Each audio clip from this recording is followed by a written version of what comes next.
Good evening. I'm Jacob Doherty. You know, just like any truly great news source, we make mistakes here at Next Week Now. So I'll be here every week to make corrections on our predictions from last episode, as well as fill you in on the things we missed. We'll be keeping a score of our accuracy, so grab your calculators if you want to follow along at home. Before we begin, however, I want to address some of my critics who have called my point system things like arbitrary or unrealistic or the mad ravings of a power-hungry tyrant. I will have you know that my point system is based on a complex algorithm that takes a multitude of factors into account before determining the point value of our accuracy. And that's worth 2,000 points, because even if it is arbitrary, you can't stop me. Last week, we made the prediction that the Trump administration would be releasing a Pokemon Go-style game for catching immigrants. Clearly, this didn't happen, so we'll lose points there. But I would argue that just like Pokemon Go, Trump's cabinet is mostly populated with rats and other worthless creatures. So that's probably worth about 3,000 points right out of the gate. Recently, the UN declared a famine in parts of Sudan, stating that a war and a collapsing economy had left 100,000 people facing starvation. This is a problem I'm sure we can all relate to, because I know I'm almost out of dine-in dollars. If you want to do something to help, visit unicefusa.org/Sudan, where you can make a donation to help feed Sudanese children in need. Also, if you're watching this, Mom, send me dine-in dollars. A bull that escaped from a slaughterhouse in Queens, New York, was free on the streets for over 2 hours before the police cornered it in a backyard and shot it with tranquilizer darts. Sadly, the bull later died en route to a sanctuary in New Jersey. Man, I'm really liking the dark and gritty direction that they're taking the new Barnyard movie in.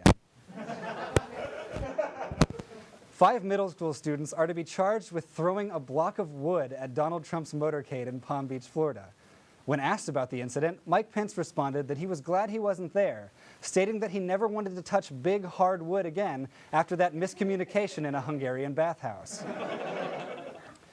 Last week, we predicted that Tony Hawk would attempt to grind the entire Dakota Access Pipeline in an act of protest. Now, we didn't predict this one exactly right, but the new Tony Hawk's Pro Skater 5 was released recently, and the fact that we said Tony Hawk would still be relevant in the news anymore at all is impressive to some degree. And that degree is 500 points, because this is my segment and I reign supreme here. The popular Remington 700 rifle has been linked to a potentially deadly defect. Rifle owners have reported that the gun, if pointed at someone while the trigger is pulled, can lead to that person's death. The Remington company is investigating this defect, concerned that if the reports are true, the guns might accidentally be used as something other than their intended purpose as a decorative wall hanging. Milo Yiannopoulos, a writer for Breitbart, the far-right news website, resigned this week after an interview in which he condoned pedophilia gained media attention.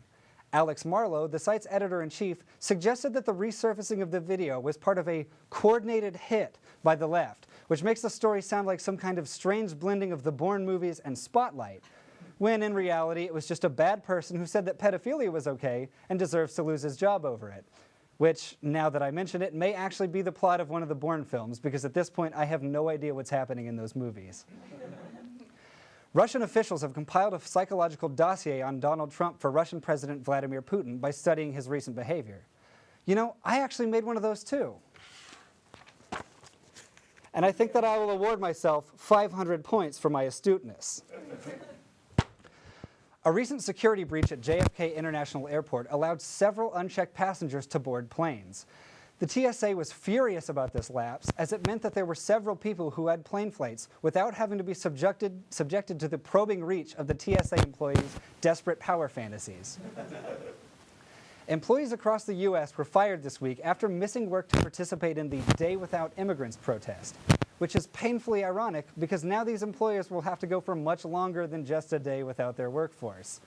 When asked about their possibly bad decision, one employer responded with, "It's not my fault. The guy that normally makes the big decisions is a Mexican." Recently, President Trump came under fire for citing non-existent terrorist attacks in Sweden. However, just a few days after he made these claims, several incidents occurred, including riots in the streets in which several cars were torched. This led the Next Week Now team to realize that Donald Trump has begun to steal our show format, which is slightly terrifying, and honestly, I think that we have to lose 500 points for that. Well, that's going to do it for me. We are ending tonight's segment with a solid 5,500 points, which equals 1 mega point. I'll see you again next week, but until then, you've been filled in on what we missed. Does your dog want to be interviewed for the hot seat? Okay. It's not gonna end Can up you sit there? No. You can't? Okay. We'll do it from down here. Do you want to sit in the hot seat? Somebody's got to do it. Okay. But this is about the dog, just to be clear. All right. Not, okay. Excuse me, what's your name? There's none. No name? Yeah, his name's actually Archie. Pretty dog. Yeah. Can we get a quote? No quote. Can we get a quote? Sure. What am I supposed to say? Get a quote on what's your feelings about the ocean?